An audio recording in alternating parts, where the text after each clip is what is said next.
저 그림에서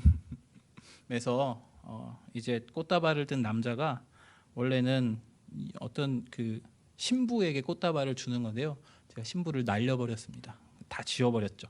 어, 그리고서는 하나님께 고백하는 거다라고 이제 제가 우기면서 시작하려고 합니다. 그래서 내가 믿는 것은 무엇인가? 내가 사랑하는 하나님께 나의 믿음을 이제 우리는 고백하는 순간이 올 것인데 그때 어떤 고백을 드릴 것인가라는 고민을 하면서 이 시간을 좀 같이 시작했으면 하는 마음입니다. 사도행전의 기록부터 이제 시작을 해야 될 듯합니다. 사도행전에 기록된 대로 오순절 성령의 역사로 수많은 유대인들이 예수님을 믿게 됩니다. 예루살렘에서 교회가 만들어지고요. 그리고 스데반의 박해 이후에 그 수많은 사람들이 곳곳으로 그 도망을 가게 되죠. 그 박해를 피해서 여러 곳으로 이제 떠나게 돼서 그곳에서도 이제 교회가 세워지게 됩니다. 복음이 퍼져나가게 되는 것이죠. 그리고 사도 바울이 선교 여행을 통해서 곳곳에 새로운 교회들이 다시 한번 만들어지게 됩니다. 바울이 도착했을 때 이미 교회가 만들어졌던 곳도 있고 바울이 그곳에서 사람들과 함께 교회를 세워가는 곳도 있었습니다. 예를 들면 에베소 교회 같은 경우는 뭐 빌립보 교회 같은 경우는 바울이 그곳에서 함께 사람들과 교회를 세워가는 모습들을 볼 수 있지만 로마 교회 같은 경우는 바울이 그곳에 도착하기 전에도 이미 교회가 세워져 있었고 그곳을 방문하고 싶어하는 바울의 그 마음이 사도행전에 많이 기록이 되어져 있습니다. 이렇듯 교회가 형성되면서 많은 사람들이 복음을 접하기 시작합니다. 예수님이 바로 메시아 그리스도이시며 그분의 십자가의 죽음으로 인하여서 죄사함을 받게 되었음을 그리고 하나님 나라의 상속자가 되었다라는 이것을 곳곳으로 전파를 하게 됩니다. 이런 복음의 전파는 자연스럽게 이 복음을 정면으로 부정하거나 아니면 정확한 내용과는 거리가 있는 주장을 하는 사람들이 생겨나게 됩니다. 이제 9월부터 저희가 새벽 예배 때 갈라디아서의 말씀을 이제 듣고 있는데요. 다른 복음이라는 표현이 등장하였죠. 그리고 오늘 새벽에는 거짓 교사라는 표현도 등장하였습니다. 거짓 교사들이 들어와서 바울이 가르쳤던 것과는 다른 복음을 전하는 것이죠. 앞으로 살펴보게 될 것이지만 율법에 대한 잘못된 가르침이 갈라디아 교회에 이제 들어오게 된 것이죠.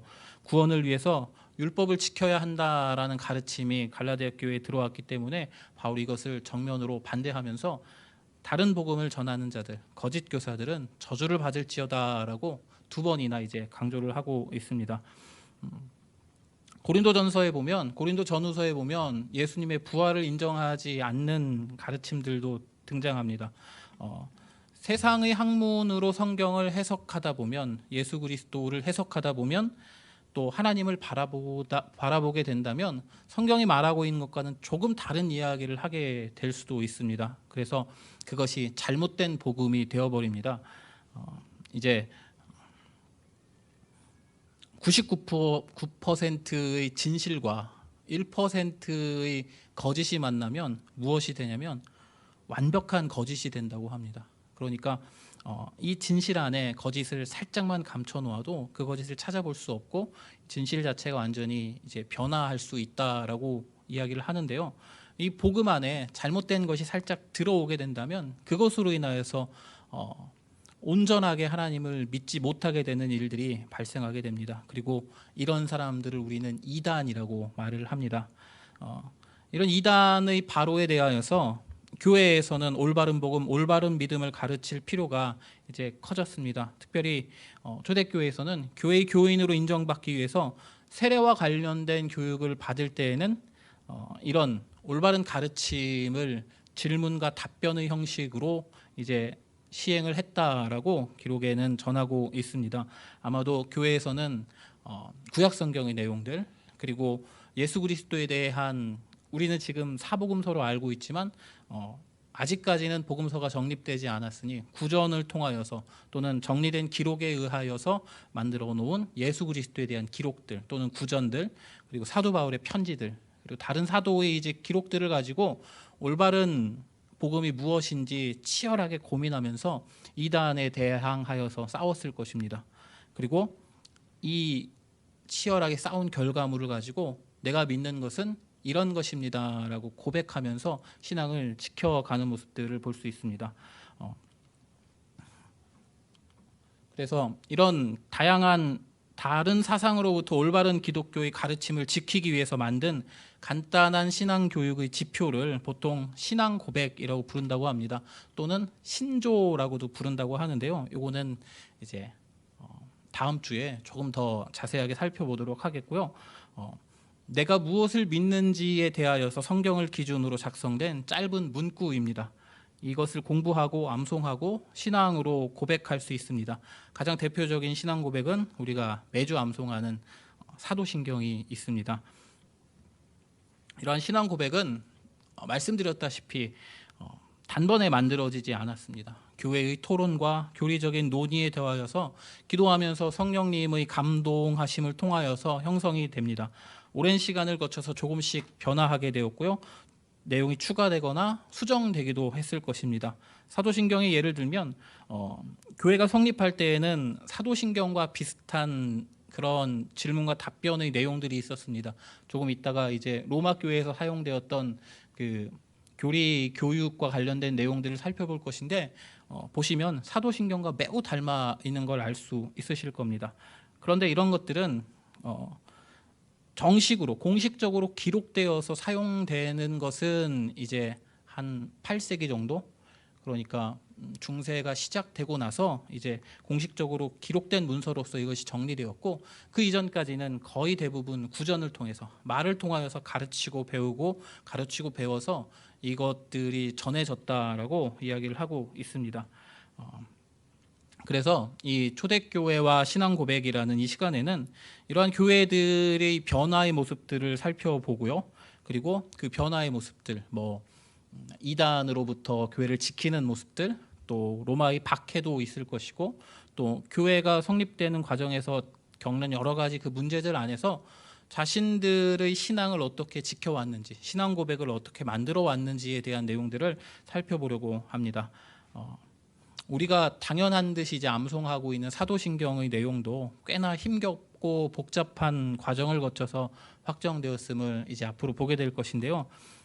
간단하게 말씀드리면 교회의 발전과 변화 과정을 신앙 고백과 함께 살펴보는 그러한 과정이 될 것입니다. 그래서 첫 시간에는 이제 초대교회의 발전하는 모습들, 그리고 예수님의 제자들이 다 죽고 난 후에 교회는 어떤 모습으로 이제 변화가 되었는지를 간단하게 살펴보려고 합니다. 그리고 교회가 겪은 여러 가지 이제 변화들, 로마의 박해, 이단의 문제들을 조금 이제 거칠게 살펴본 후에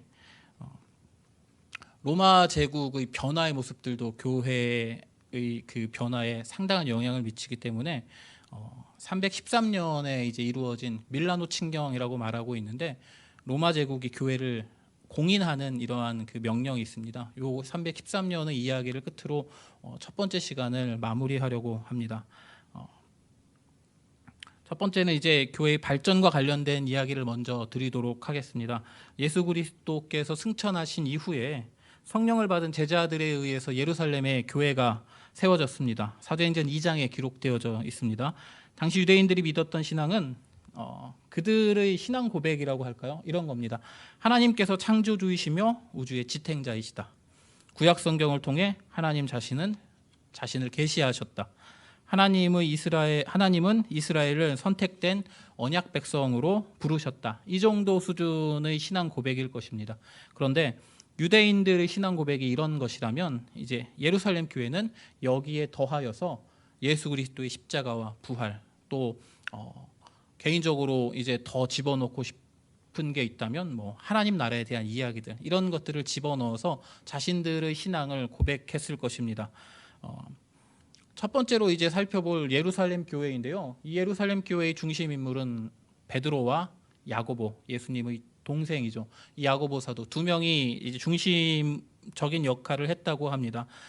사도행전을 보면 베드로 사도는 복음을 전하기 위해서 예루살렘 주변 지역을 돌아다니면서 사람들에게 이제 기도하면서 성령에 대하여서 성령을 충만하도록 기도하고 또 복음을 전하는 모습들을 볼 수 있습니다. 반면에 야고보 사도는 예루살렘 교회에 머물면서 지도자로서 중심을 잡아주는 듯한 모습을 보이고 있습니다. 다른 사도들도 마찬가지로 예루살렘 교회를 중심으로 복음을 전하고 요청하는 곳에 찾아가서 이제 안수하여서 기도해주고 그렇게 예루살렘 교회를 중심으로 활동하기 시작합니다. 야고보 사도는 이제 AD 62년 그러니까 기원 후 서기 62년에 유대인들에 의해서 성전 꼭대기에서 떨어져서 돌에 맞아서 죽었다라고 기록되고 있습니다. 순교했다라고 전해지는데요. 예수님의 제자들이 과연 어떤 죽음을 맞았는지에 대해서는 이 요세푸스라는 인물이 쓴 그 역사 기록에 나와 있지만 이게 정확한지 정확하지 않은지는 잘 알지 못한다고 합니다. 그래서 대부분 이것을 이야기할 때 전승이라는 표현을 쓰고 있는데요. 전승에 의하면 이렇게 됐습니다라고 많이들 표현을 하고 있습니다. 예루살렘 교회는 바울과 야고보 사도에 의해서 중심을 잡고 발전하고 있었고요. 안디옥 교회는 이제 예루살렘에서 위쪽으로 올라가고 있는데 화면의 저 끝쪽에 안디옥이라고 작은 글씨가 있습니다. 그래서 안 보이실 걸 알고 빨간색 화살표를 이제 쳐놨는데요. 안디옥 교회는 스데반의 순교 이후에 예루살렘에 흩어진 헬라파 유대인들이 이 안디옥이라는 도시로 모여들어서 이루어진 교회입니다. 지중해 무역의 중심지였던 이 안디옥 매우 발전된 도시였는데요.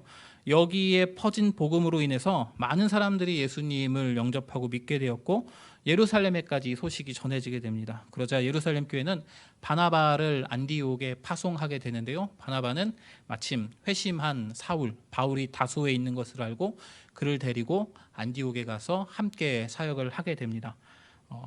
그 안디옥 교회는 이 바울과 바나바를 선교사로 파송하기까지 하죠. 안디옥 교회를 통해서 이후에는 수많은 교회의 지도자들 또 신학자들이 배출이 됩니다. 이그나티우스라는 매우 위대한 교부도 이 안디옥 교회 출신이라고 하는데 이 사람에 대해서는 이제 다음 주에 함께 살펴보도록 하겠습니다. 그리고 다음은 이제 로마 교회를 살펴보도록 하죠. 로마 교회는 화면에 보시면 이제 이탈리아 반도에서 이제 위쪽에 화면의 왼쪽 위편에 있는 이 로마에 세워진 교회입니다. 로마 교회는 언제 성립되었는지는 알 수 없습니다. 하지만 로마 제국의 수도였던 이곳에 수많은 유대인들이 살고 있었고 예루살렘에서 시작되었던 이 복음의 영향을 받아서 자연스럽게 교회가 형성되었다라고 말하고 있습니다. 요세푸스 자주 언급하게 될 건데요. 유대의 역사를 기록한 이 요세푸스에 의하면 베드로가 로마에서 24년 동안 감독으로 사역했다라고 전하고 있습니다. 로마서나 사도행전에는 그러한 내용이 나와 있지 않은데요. 이제 성경 말고 이제 외경이라고 부르는 책들이 있습니다. 이것은 우리가 이제 정경으로 인정하고 있지 않습니다. 그러나 그 안에 이제 기록된 내용들을 보면 베드로 사도가 이곳에서 24년간 사역을 했고 박해를 받아가지고 이제 도망치던 중에 이제 예수님을 만난다라는 기록이 베드로행전에는 있다고 합니다. 그래서 이제 많이 들어보셨을 거죠. 주여 어디로 가시나이까? 쿠오바디스 도미네라고 베드로가 이야기를 하자 네가 지금 로마에서 도망쳐 나왔으니 내가 대신 십자가에 달리러 들어간다라는 이야기를 듣고 베드로가 다시 로마로 들어가서 십자가에 거꾸로 매달려서 죽었다라는 이야기가 이 베드로행전에 기록되어 있다고 합니다. 그리고 사도 바울은 이 로마에서 목이 베어서 이제 순교했다라고 전해지고 있습니다. 정확한 사실이라고 말씀드릴 수는 없고 전승에 의하면 이러이러한 이야기들이 있다라고만 말씀을 드릴 수 있습니다. 그리고 에베소 교회 이야기도 잠깐 드려야겠는데요. 여기는 사도 바울과 그의 동역자들이 에베소 지역에 방문하여서 그곳에서 교회를 세우고 복음을 전했던 그러한 장소입니다. 에베소와 관련된 사도행전의 이야기는 매우 길게 나와 있죠. 아데미 신전과 관련된 이야기도 있고 재판을 받는 이야기도 그 안에 포함되어 있었습니다. 이렇게 여러 도시들을 중심으로 교회들이 계속 만들어지고 형성되고 있습니다. 성경에 기록된 교회들도 있고요. 기록되지 않은 교회들도 매우 많습니다. 사도 요한 같은 경우는 이것도 이제 전승에 의하면인데요. AD 100년 정도의 생을 마감한다라고 추정을 하고 있습니다. 예수님의 제자들 중에 가장 마지막으로 죽음을 맞이한 것이 사도 요한이라고 전해지고 있는데, 이 요한을 끝으로 예수님의 제자들이 모두 다 죽게 되고, 그러면서 이단이 등장하고 로마의 박해가 거세지기 시작합니다. 그럼에도 불구하고 복음은 계속 확장되고 있었고 수많은 교회들이 이제 형성되었다라고 합니다. 그 대표적인 교회가 이 이집트 위쪽에 있는 알렉산드리아 교회입니다. 알렉산드리아 교회를 누가 세웠는지는 전해지고 있지는 않지만 성경에 보면 아볼로라는 인물이 등장하죠. 사도행전에 이 아볼로가 알렉산드리아 출신이라고 기록하고 있어서 아볼로에 의해서 세워진 게 아닐까라고 추측하는 사람들도 있고, 또 이제 마가복음을 기록한 마가 요한이 알렉산드리아에 가서 교회를 사역했다. 처음에는 어려웠지만 이 신발끈을 고쳐주는 누군가에게 복음을 전한 이후에 그곳에서 교회를 세우고 사역을 하게 되었다라고 말을 하기도 합니다. 이렇게 예루살렘 교회, 안디옥 교회, 에베소 교회, 로마 교회, 알렉산드리아 교회 등에 대해서 말씀을 드렸는데요. 이외에도 수많은 교회들이 계속해서 생겨졌고, 그리고 복음이 계속해서 확장되고 있는 상황이었습니다. 이것도 전승에 의하면입니다. 도마는 인도에 가서 복음을 전했다라는 이야기도 있고요. 그리고 안드레는 유럽 북부 지역으로 가서 슬라브 지역의 그 사람들을 중심으로 복음을 전했다라고도 이야기합니다. 복음이 이렇게 확장되고 곳곳에 교회가 세워지고 있는 상황에서 이제 서기 70년에 예루살렘 성이 로마군에 의해서 철저하게 파괴가 됩니다. 이 사건은 네로 황제와 관련된 사건인데요. 네로 황제는 그리스도인들을 상당히 박해하였던 왕입니다. 네로 황제가 유대의 마지막 총독이었던 게시우스 플로루스라는 사람에게 유대인들을 박해해라라고 이야기를 하자 이 마지막 유대의 총독이 유대인들을 박해하기 시작합니다. 예루살렘 성전에 있는 창고에 가서 보물을 꺼내다가 세금으로 충당하기도 하고 많은 사람들을 죽이기도 하고, 어쨌든 이 참을 수 없는 모욕과 박해를 하기 때문에 유대에서 폭동이 일어납니다. 제1차 유대 폭동이라고 하는데 유대 반란이 기원 후 서기 66년에 발생하게 되고요. 이것이 폭동으로 이어지게 되자 그 지역에 있었던 로마의 장군이었던 이 티투스라는 사람이, 아버지가 황제인데 밑에서 이제 장군직을 하고 있다가 나중에 그 아버지를 이어서 황제가 되는 인물입니다.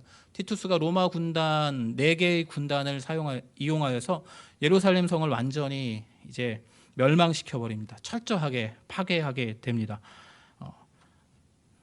아까 말씀드렸던 이 곳곳에 세워졌던 여러 교회들이 중심을 이루고 있었던 곳이 그렇게 생각하지 않은 교회들도 있었을 수 있겠지만 어쨌든 예루살렘 교회를 중심이라고 생각하고 있었을 것입니다. 가장 기준이 되고 가장 기둥이 되고 가장 의지할 수 있는 교회가 예루살렘 교회라고 많은 교회들이 생각했을 것인데, 이 예루살렘 교회가 기원 후 70년에 예루살렘 자체가 완전히 이제 파괴가 됩니다.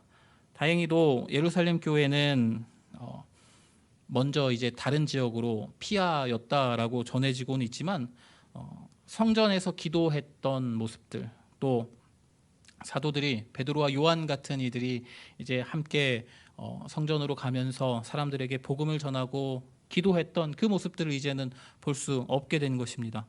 사도들이 모여 있었던 곳, 이스라엘의 수도였던 곳, 그리고 성전이 있는 곳, 이 예루살렘이 이제 파괴가 되면서 곳곳에 세워진 교회들이 막연하게나마 의지했었던, 중심이 되었던 이 축이 무너져 버린 것이다라고 생각하게 될 수 있었습니다. 그런데 이제 좀 반대로 생각할 수도 있습니다. 각 교회들이 모두 다 중심적인 역할을 할 수 있는 기회가 주어졌다라고 생각할 수도 있습니다.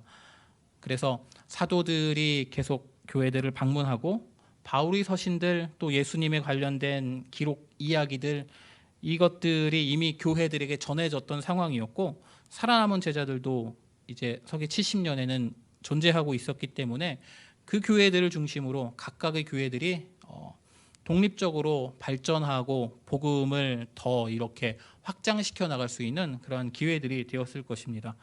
지금까지 교회는 유대교라는 영향력 아래에 있었습니다. 예루살렘을 중심으로 한 유대교의 한 분파라고 기독교를, 그리스도교를 사람들이 생각하고 있었는데 예루살렘의 멸망이라는 이 자체로 인하여서 유대교와 기독교라는 종교 자체가 서로 이제 갈라질 수 있는 계기가 되었던 것입니다. 그리스도교가 독립적으로 발전할 수 있는 그러한 계기가 서기 70년부터 예루살렘의 파괴로부터 시작이 된 것이죠. 이 이후에 각 교회들은 사도들의 가르침과 바울의 서신 또 예수님에 대한 구전, 기록 이런 것들을 통하여서 기독교가 지켜야 할 신학을 정립시키려고 노력합니다. 이러한 신학적인 정립이 시도되는 그 가운데에 나의 주장은 좀 다르다, 내가 생각하는 건 좀 다르다라고 하는 사람들이 이 안에 끼어들게 되고 이들이 이단이라고 하는 그 사상을 교회들에게 공격하는 모습들이 계속적으로 드러나게 됩니다. 이미 초대교회 전 시기에 걸쳐서 이단 사상들이 계속 등장하게 되는데요. 아까 말씀드린 갈라디아서에서 말하고 있는 거짓 교사, 다른 복음에 대한 이야기들, 그리스도의 부활을 부정하는 이야기들 이런 것들은 분명하게 구분되는 것인데 이제 후대로 내려갈수록 그 학문적인, 철학적인 이런 논의들을 통해서 이게 맞는지 틀리는지 읽기가 어려울 정도로 하는 그러한 이단들이 계속해서 이제 교회를 침투하게 됩니다. 그래서 함께 교회들이 모여가지고 이것에 대해서 논의하고 토론하고 성경은 어떻게 이야기하는지 이야기를 계속하게 되는데 분명한 결론은 계속해서 나지 않는 모습들을 보여주고 있습니다. 이렇게 이단들이 계속 등장하여서 교회를 공격하고 교회의 사상을 이제 비틀려고 노력하고 시도하는 모습들과 동시에 로마의 박해도 계속됩니다. 기독교인들이 박해받는 이유는 로마인들과는 조금은 다른 생활 방식을 가지고 있었던 그리스도인들 때문입니다. 또 성찬과 관련된 이상한 소문들도 있었고 황제 숭배를 거부했다라는 커다란 이유도 있었습니다. 기본적으로 로마는 다신교 사회였는데 전통적인 신에게 제사를 드리고 축복을 받아야 할 때 그리스도인들이 이것을 거부한 것이죠. 저 사람들은 뭐지라는 로마 사람들과는 조금 다른 모습들을 보이고 있는 기독교인들의 모습들이 눈에 띄게 됩니다. 배타적인 그리고 유일신앙을 고집하기 때문이었죠. 이교도의 시선에서 그리스도인들을 보면 전통적인 신을 섬기지 않는 그리고 이들을 배척하는 골칫거리 민족이라고 생각했다고 합니다. 또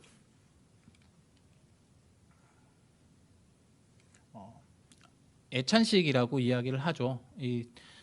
함께 모여서 이제 식사하는 이 모습들을 보면서 이 단어 자체가 가지고 있는 의미를 보면서 조금 성적으로 문란한 행위를 하는구나라고 생각한 로마 사람들도 많이 있었다고 합니다. 또 성찬의 때에는 그리스도께서 살과 피를 먹고 마시라라는 이 이야기를 기독교인들은 식인을 한다, 사람을 먹는다라고 오해하는 이들도 많이 있었다라고 합니다. 그러나 이런 것들보다 훨씬 더 이제 기독교인들을 박해하게 된 이유는 황제 숭배를 거부하는 것, 황제를 거부하는 것이 가장 큰 이유였다라고 이야기를 합니다. 그래서 로마의 황제들이 여러 차례 기독교를 박해합니다. 시민권을 박탈하기도 하고 체포하고 구속하고 처형하는 모습들을 많이 보고요. 재산을 몰수하기도 합니다. 아까 보셨던 이 네로 황제를 시작으로 해서 트라이아누스, 또 마르쿠스 아우렐리우스, 디오클레티아누스 이런 황제들이 계속해서 이 기독교를 박해합니다. 방금 말씀드린 이 마르쿠스 아우렐리우스라는 이 황제는 역사에 자주 등장하는 왕입니다. 철학자로서 이름이 높았던 왕이고 혹시 그 영화 글래디에이터를 보셨다면 그 초반에 등장하는 그 황제가 이 마르쿠스 아우렐리우스 황제입니다. 매우 이제 유명한 팍스 로마나라고 하면서 로마의 평화를 이었던 5명의 황제의 마지막에 위치한 황제였는데요. 어쨌든 그런 이들조차도 기독교를 박해하는데 앞장을 섰다라고 합니다. 요약하자면 예루살렘의 파괴로 인하여서 교회는 중심축을 상실하게 되었지만 이를 기회로 삼아서 독자적으로 발전할 수 있는 계기가 되었습니다.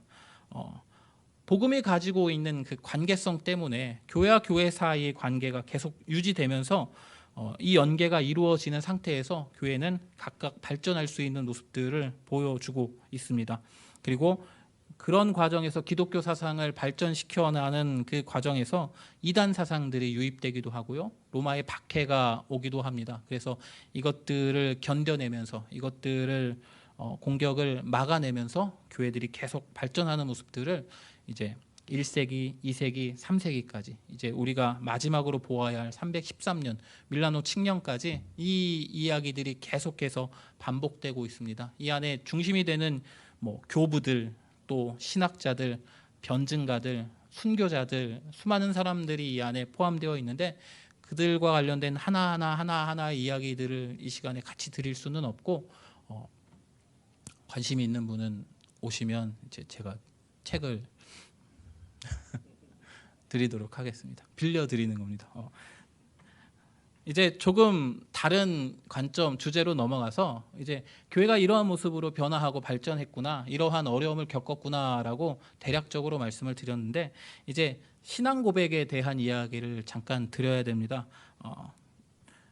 주제를 달리해서 일반적으로 신앙 고백 또는 신조라고 말하게 되는데요. 이것은 신앙 고백이 더 익숙하시죠. 우리가 매주마다 사도신경으로 우리의 신앙을 고백하겠습니다라고 말씀을 드리니까 이 신앙 고백 중에 우리에게 가장 잘 알려진 신앙 고백은 우리 처음에 읽었던 마태복음 16장 16절에 있는 시몬 베드로가 대답하여 이르되 주는 그리스도시요 살아계신 하나님의 아들이시니다라는 것이 이제 가장 잘 알려진, 그리고 신약 성경이 가장 그 초반부에 등장하고 있는 신앙의 고백입니다. 그런데 베드로가 이렇게 고백할 때에는 예수님께서 질문하시는 장면이 나옵니다. 너희는 나를 누구라고 하느냐라고 할 때 베드로가 주님은 그리스도이시고 하나님의 살아계신 하나님의 아들입니다라고 자신의 신앙을 고백한 것이죠. 그래서 우리가 이 매주 고백하는 사도신경이 베드로의 이 신앙 고백에서 출발했다라고 많은 학자들이 그렇게 이야기를 하고 있습니다.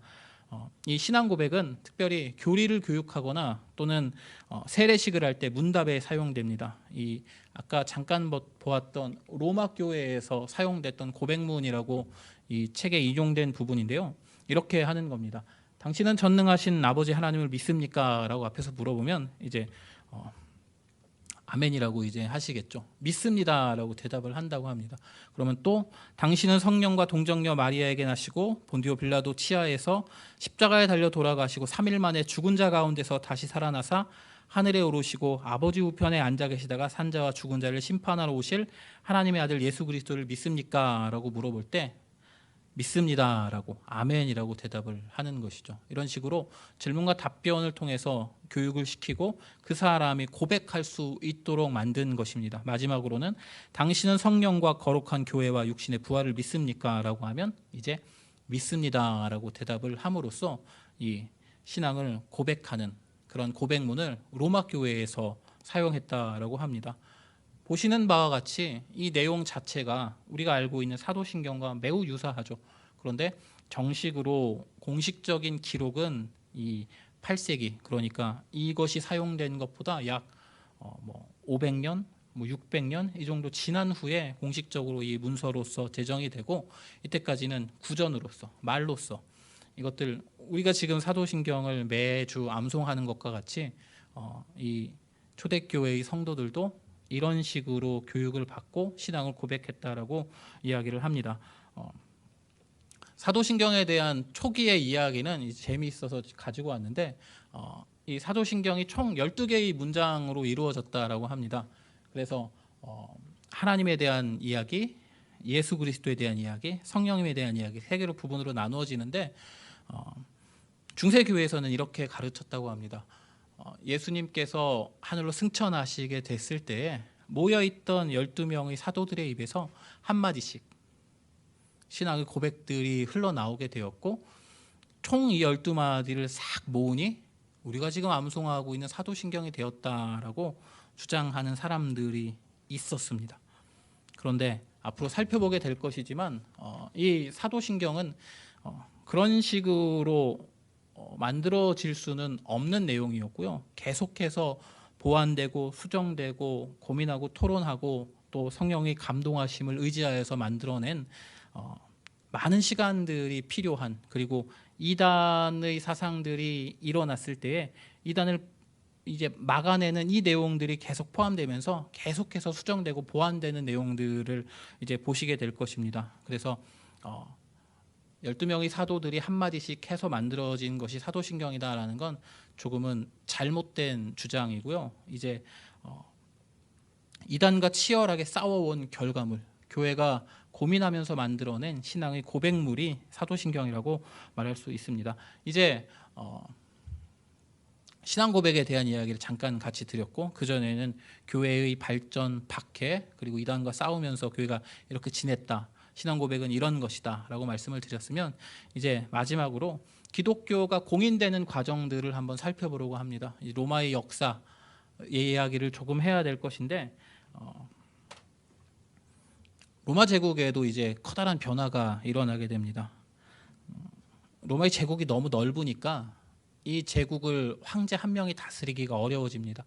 그리고 이민족들이 쳐들어오면서 로마가 참 곤란한 상황에, 위기의 상황에 빠지게 될 때에 한 명의 황제가 등장합니다. 그래서 로마의 개혁을 진행하게 되죠. 그 황제가 디오클레티아누스라는 황제입니다.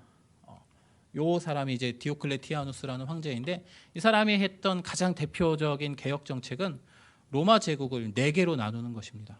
그래서 2명의 황제와 2명의 부황제를 두어서 로마를 서쪽과 동쪽으로 갈라버리는 거죠. 동로마와 서로마로 나누게 되고, 서로마도 다시 2개로 나누어서 한쪽은 황제가, 또 한쪽은 부황제가 다스리게 하는 제도를 사용합니다. 이 디오클레티아누스라는 황제는 동쪽에 있는 동로마 쪽으로 넘어가서 이제 그곳에서 그 제국을, 로마 제국을 다스렸고, 그 밑에 있던 부황제가 나머지 동로마 제국을, 그래서 로마 제국 자체가 4개로 구분되어서 이제 통치를 하게 되는 그러한 모습들을 보이게 됩니다. 이 계획은, 이 개혁은 성공적으로 이루어져서 효과를 거두게 됩니다.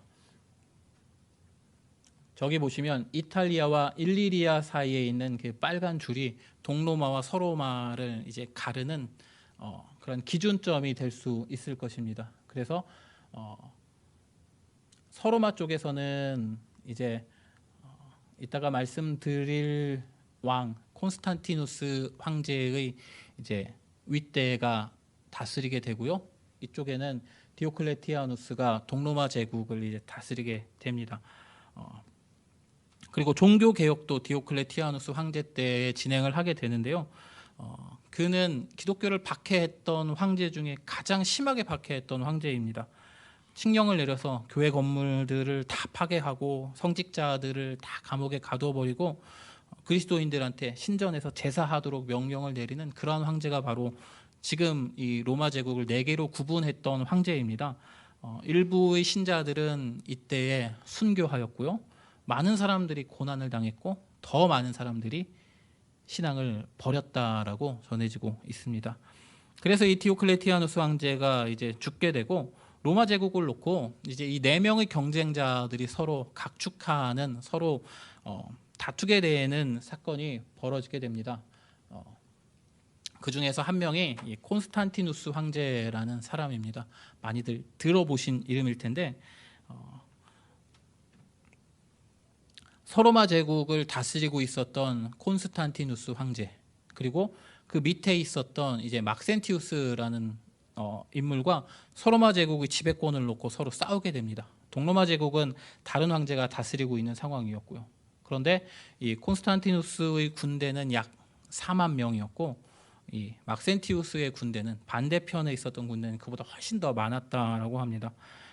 정확하게 날짜까지 이제 기록이 되고 있는데 312년 10월 29일에 콘스탄티누스의 군대와 이 막센티우스의 군대가 서로마 제국의 지배권을 놓고 서로 전투를 벌이게 되기 바로 전날 이 황제가 꿈을 꾸었다라고 합니다.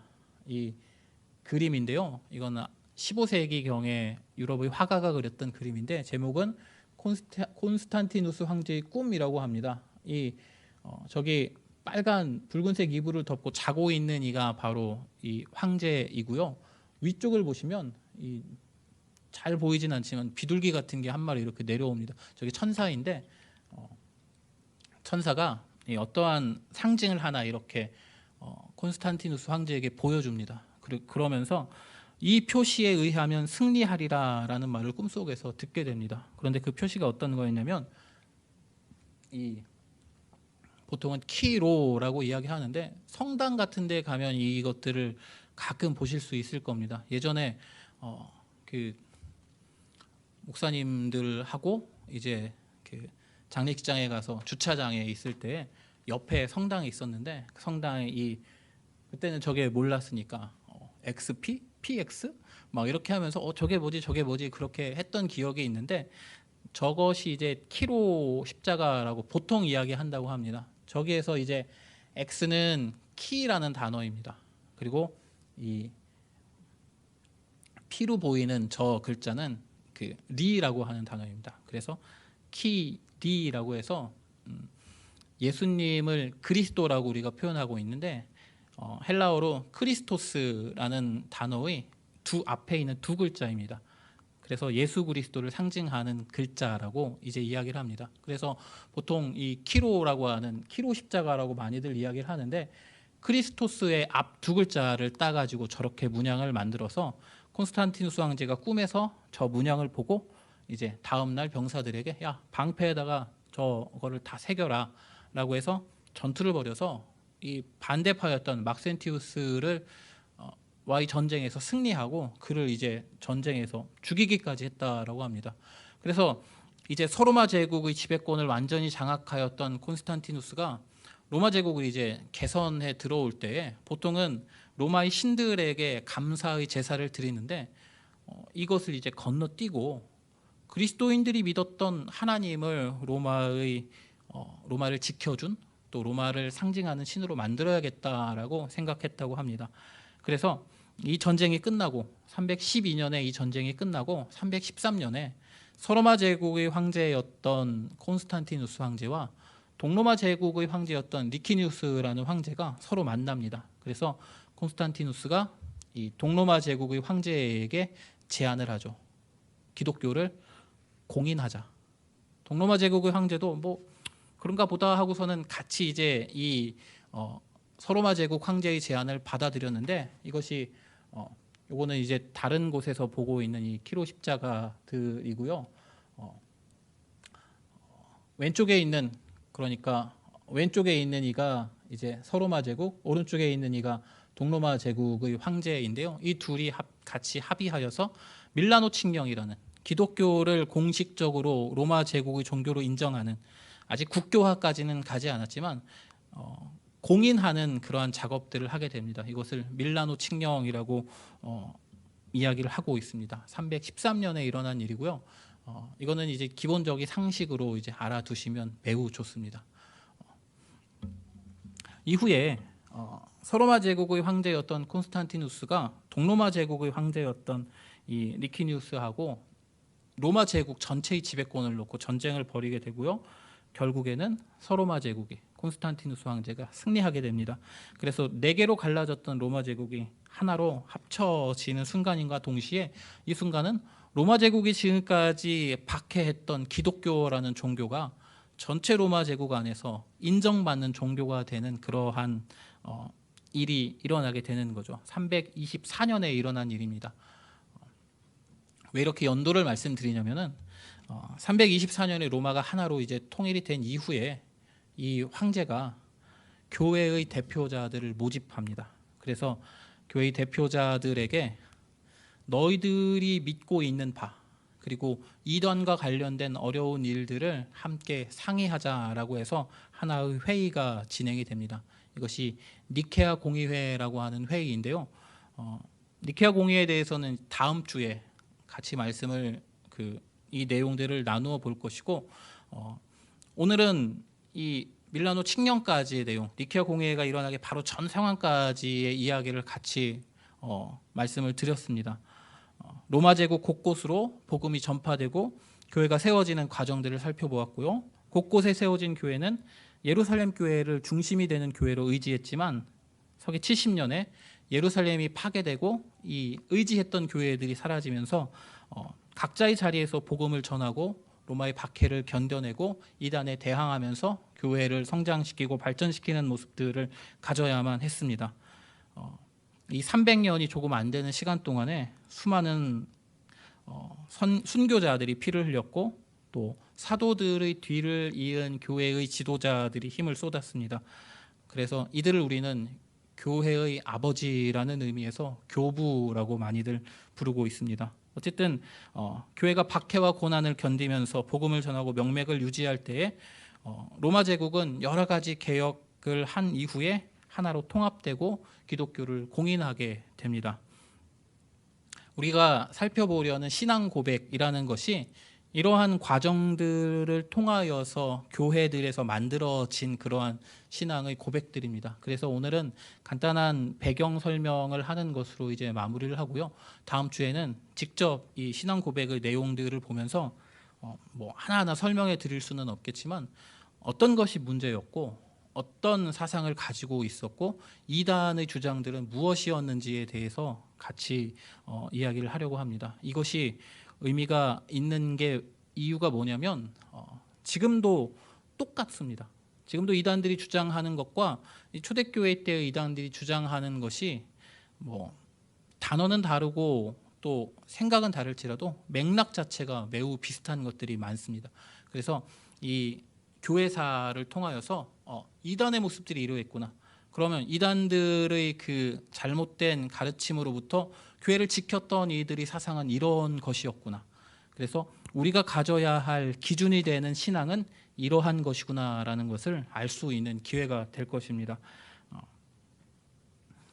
코로나로 인해서 어려움을 겪고 있는 상황이죠. 그리고 온라인 예배를 드리면서 이제 다양한 설교, 다양한 예배를 우리가 볼 수 있습니다. 그런데 그 안에 잘못된 복음을 성경이 아닌 자신의 이야기를 하는 설교들도 많이 있습니다. 그리고 정치적인 성향을 갖고 이야기하는 설교들도 많이 있는 걸 확인을 하게 됩니다. 그럴 때에 이제 내가 믿는 것은 무엇인가라는 것을 이제 구체적으로 정해보고 그것이 성경적으로 올바른 가르침을 가지고 내 기준을 정확하게 정해 놓는다면 오늘 우리가 보셨던 것처럼 내가 믿는 것은 무엇인가라는 것을 분명하게 정해 놓는 그 과정을 거친다면 우리의 믿음을 더욱 굳건하게 만들어주고 흔들리지 않도록 해줄 수 있을 것입니다. 우리에게는 사도신경이라는 좋은 신앙의 고백이 있습니다. 그리고 이 사도신경의 고백에 더하여서 내가 만난 하나님, 나와 함께하고 있는 하나님, 그러나 성경적으로 틀리지 않는 너무 나의 주관적인 것이 아니라 다른 사람들도 이제 인정하고 성경이 말하고 있는 그 하나님의 모습들을 나의 신앙 고백으로 추가하면서 여기에 더하여서 내가 믿고 내가 사랑하는 주님에 대한 마음을 표현하고 고백하는 작업이 더해진다면 더 굳건한 모습으로 주님 앞에 설 수 있게 될 것입니다. 그래서 신앙 고백을 통하여서 이 교회, 초대교회와 신앙 고백이라는 이 시간을 통하여서 더 성경에 대해서 주님에 대해서 알아가고 내가 고백할 수 있는 주님은 어떤 분이신가를 조금씩 찾아가는 시간이 되었으면 하는 마음입니다. 그래서 이제 앞으로는 7번의 교회의 회의들이 남아 있습니다. 그래서 그 회의들을 하나하나 이렇게 살펴보면서 그들이 가지고 있었던 신앙의 고백들을 살펴보는 시간을 갖도록 하겠습니다.